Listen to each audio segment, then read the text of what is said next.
another nail in the coffin of my International Church of the Foursquare Gospel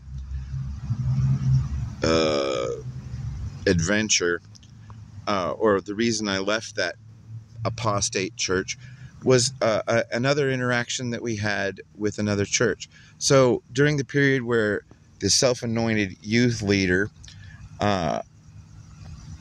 was leading the youth group, and I was tasked with hanging out with him, trying to supervise him, which was an impossible task.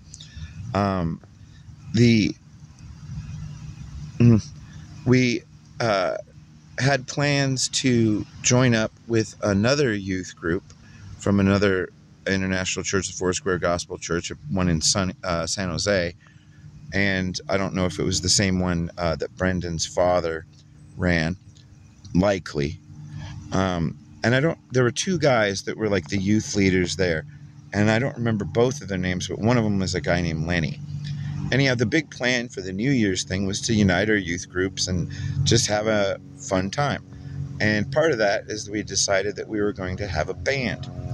So the youth leader and the pastor's son at our church, who is still in like junior high, had no musical training, etc.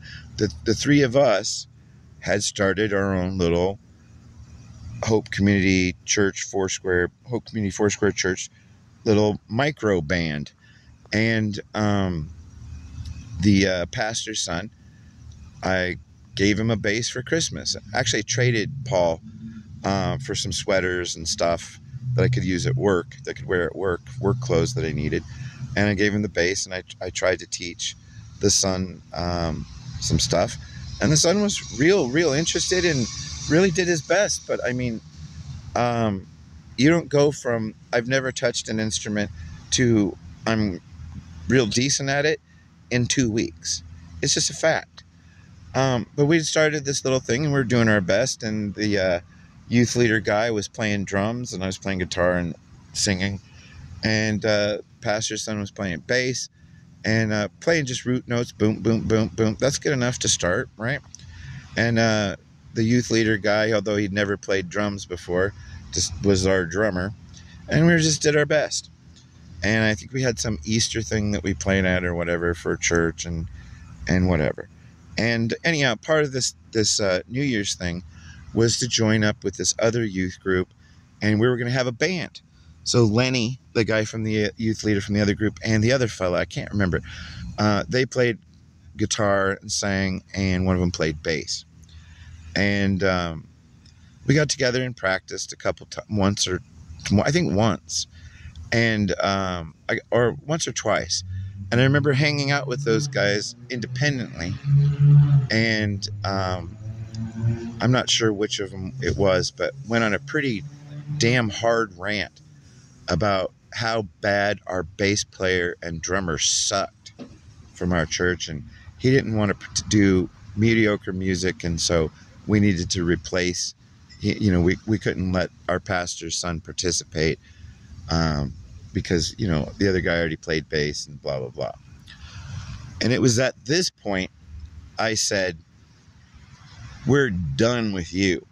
I'm not going to put up with this shit off of you. No. I see your point and I feel your frustrations. However, pause, comma, fuck you." Not what I said or how I treated him. In fact, I took our youth leader and I told him we are not participating and here's why, and this is not happening. So what we are going to do is we're going to go to the grocery store, and I am going to purchase with my money all of the snacks and all of the refreshments and all of the stuff.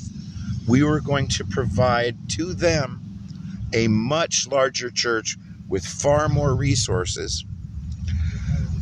We're going to buy all the stuff that we were going to bring to the party, and we're going to give it to them.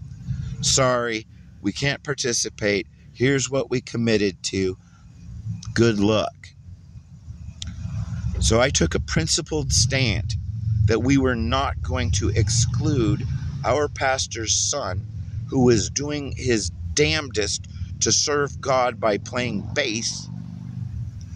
Well, I'm not going to give him the boot. His heart absolutely in the right place.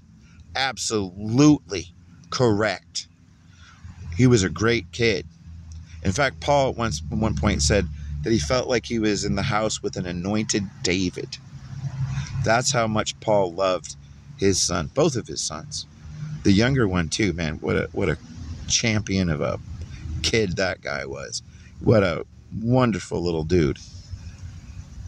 The older son that was in junior high school, great guy, great kid. So I said, no, I'm not going to throw this kid under the bus. No, we're not going to participate with you if this is what you're going to try to make me do. And I took all the refreshments over there. We took the refreshments over. Sorry, we can't participate, but here are the refreshments, that we committed to, and good luck. So that's what we did.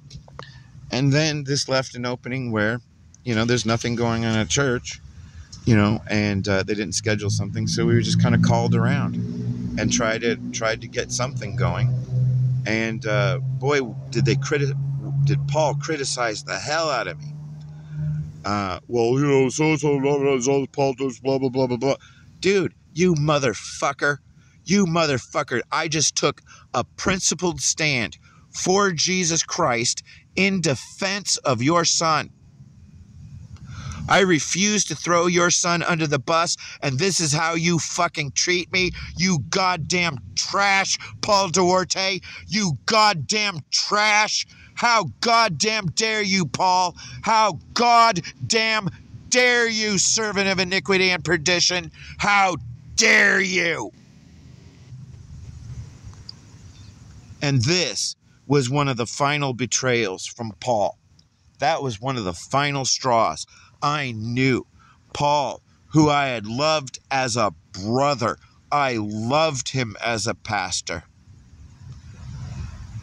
This is the way he treated me. And again, tried to get me to participate in spying on people, manipulating people, deceiving people, violating their trust.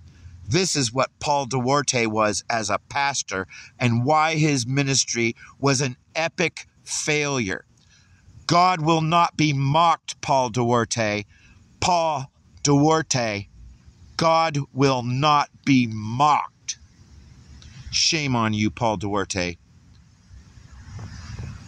Disgusting. You are the reason I refuse to go to church, Paul Duarte, because you are a serpent.